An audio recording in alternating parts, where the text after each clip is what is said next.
Қазір мен көрпеге арналған рамкаларды қияйын деп жатырмын. Мен әдетте көрпе рамкасын қиған кезде 14 сантиметр қылдырып қиямын. Енді ол жан-жағына тігістері бар. Сол кезде 12,5 сантиметр қалады жалпы.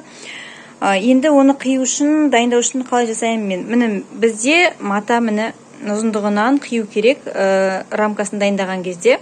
Ол үшін мен 2,5 метр бір жанына көрпенің, және де 80-90 сантиметр мына қысқа жағына аламын. Екеуін қосқан кезде 250 қосылған 90 тең 340 сантиметр матаны аламын да осылай бүктеп міне нешеге бүктеуге келеді, соншаға бүктедім. Міне бізде бір бүктедім, сосын тағы да оны тағы бір қайтарып бүктеп 4-ке бүктедім.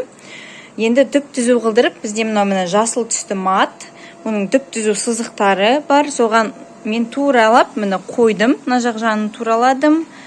Және де мына жақ жанында түп-түзу жату керек.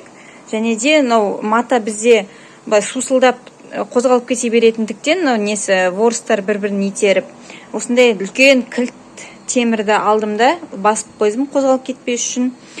Енді менде осындай линейка дайындап алғанмын пластиктан 14 сантиметрлік. Осыны осылайна бір қоямын да, міне ручкамен сызып алдым. Екінші қойып тағы да бір сызып аламын. Қазір бұл бізде екеуі бір көрпеге кетеді. Маған 4 көрпеге осындайдың 8-і керек. Осылай қиып сызып алғаннан кейін қаламмен бізде мынандай раскройный нож деген болады. Бұл бізде тоқпен жұмыс жасайды. Міне мына жерін басқан кезде бізде мына жер айналып матаны кеседі. Бұл қалың маталарды осылайна бірнеше қабаттап кесуге арналған. Қазір міне раскройный ножды алдым, тоққа қостым және істеп тұр.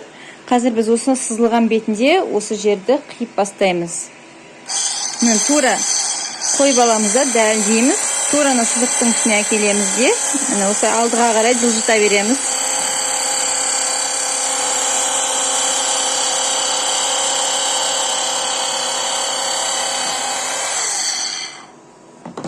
Міне бізде бір лентамыз дайын. Қазір қалған 7-еуін тағы да кесеміз.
Қазір міне бізде 1, 2, 3, 4, 5, 6, 7, 8 сызып алуымыз керек. Мына 7-шісі бізде.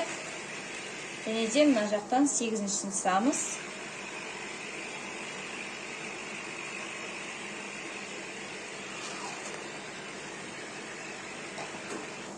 Мына жерге темірімізді қойып қоямыз.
бізде жалпы 1,5 метрлік матадан осындай артық қалды.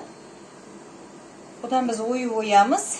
Ал енді мынау ленталарымызды біз 2,50 және 90 сантиметр қалдырып бөліп шығуымыз керек. Енді міне бізде жалпы 8 көрпенің рамкалары дайын болды. Бұл бізде түп-түзу матаның ұзындығынан құйылған. Бізде бұл 340 сантиметр жалпы ұзындығы. Енді бұны көрпе тіккен кезде біз егер көрпенің ұзындығына қарай 2,50 шыға ма, 2,20 шыға ма, 2,30, 2 метр болып шығып жатады. Соған қарай өзіне шақтап әркім қиып алады да осылайынан. Ұзын жағына біреу қиып алады, және де ең жағына келтіріп тағы да біреу қиып алады. Және де егер мата артып қалып жатса, оны басқа құрақ, басқа жерлерге келтіріп жіберуге болады.